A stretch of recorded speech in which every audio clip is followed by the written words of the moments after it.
સહજાત્મ સ્વરૂપ પરમ ગુરુ. બોલો. ગોપાલે લખ્યું છે કે કેવળીથી કંઈ છાનું નથી અને કેવળ જ્ઞાની પણ તેનો પાર પામી શકતું નથી.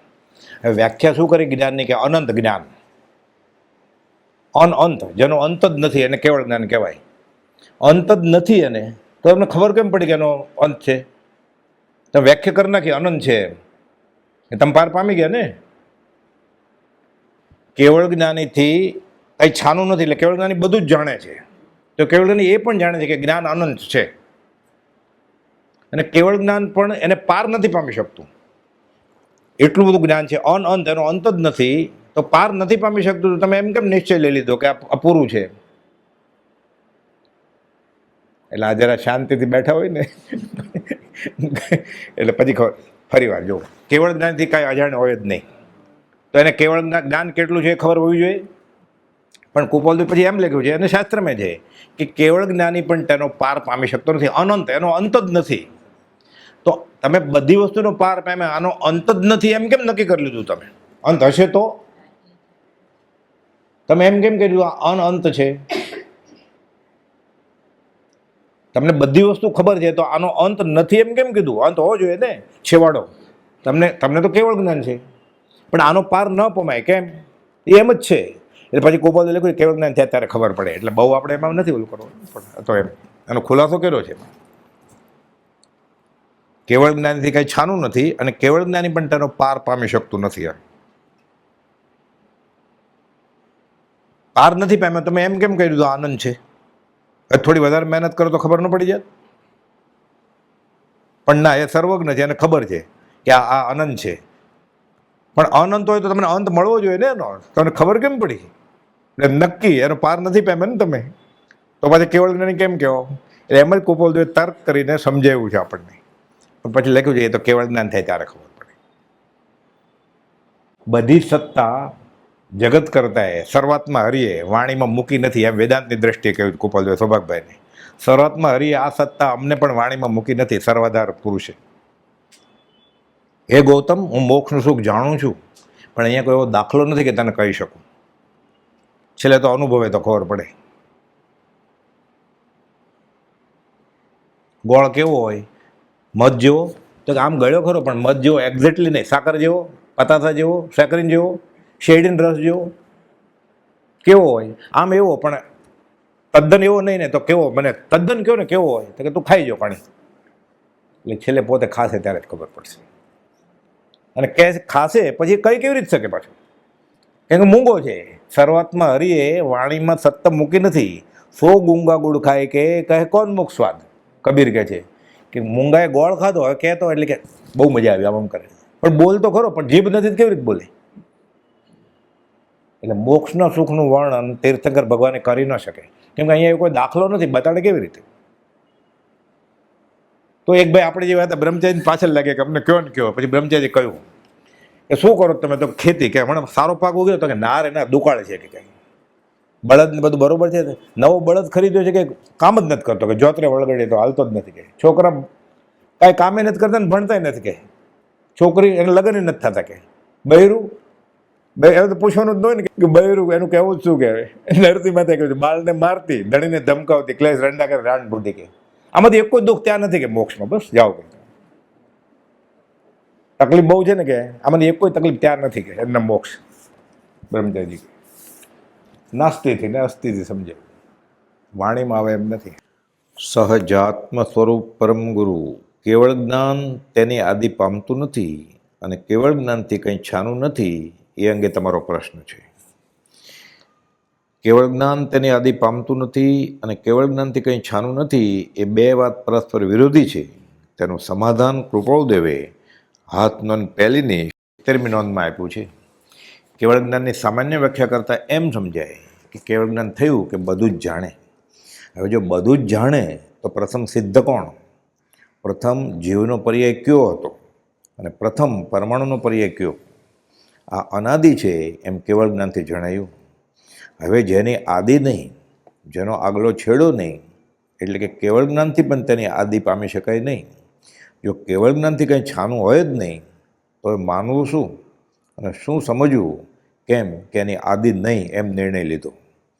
કેવળ જ્ઞાનને બધું જ જણાય તો કોઈ પણ વસ્તુ જડ કે જીવ તેનો સર્વપ્રથમ પર્યાય કયો તે કેમ ન જણાય? ઉપલબ્ધ દ્રષ્ટિએ આ વિરોધાભાસ ઊભો થયો જણાય, પણ એમ નથી. અનઆદિ અનંતકાળનું કાળ અપેક્ષાએ જે પ્રભારૂપે છે તેનો સાક્ષાત્કાર કઈ રીતે થાય? સંખ્યાથી પર, અસંખ્યાતથી પર અનંત એવા અલોકનો સાક્ષાત્કાર કઈ રીતે થાય? ગણિતથી અતીત તેઓ જે અનંત જીવ સમૂહ તેનું સાક્ષાત્કાર પણ કેમ સંભવે? ગણિતથી પર એવા અનંત પરમાણુ સમૂહ તેનો સાક્ષાત્કાર કઈ રીતે સંભવે? કેમ કે તે તો ગણાય નહીં એમ છે. કૃપાળુદેવે આ અંગે ઇહાપો જાગે એવો બોધ આપ્યો છે. આ સમજવા અને આનો જવાબ સમાધાનપૂર્વક પામવા કૃપાળુદેવ ઉકેલ આપે છે કે પરમ અવધિ જ્ઞાન ઉત્પન્ન થાય પછી કેવળ જ્ઞાન થાય. તેથી પરમ અવધિની અનુપ્રેક્ષા કરવી જરૂરી છે.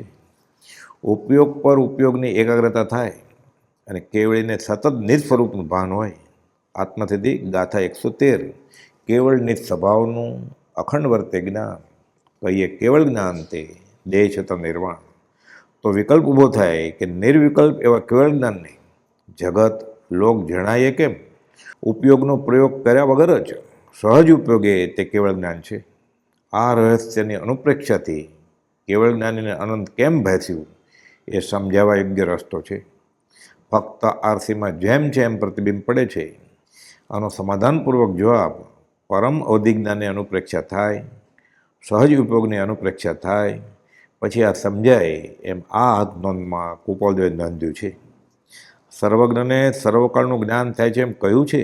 તેનો મુખ્ય અર્થ તો એમ છે કે પંચાસ્તિકાય એટલે પાંચે અસ્તિકાય કાળ સિવાયના દ્રવ્ય પર્યાત્મકપણે તેમને જ્ઞાન ગોચર થાય છે અને સર્વ પર્યાયનું જ્ઞાન તે જ સર્વકાળનું જ્ઞાન કહેલું છે. વચનામૃત 698.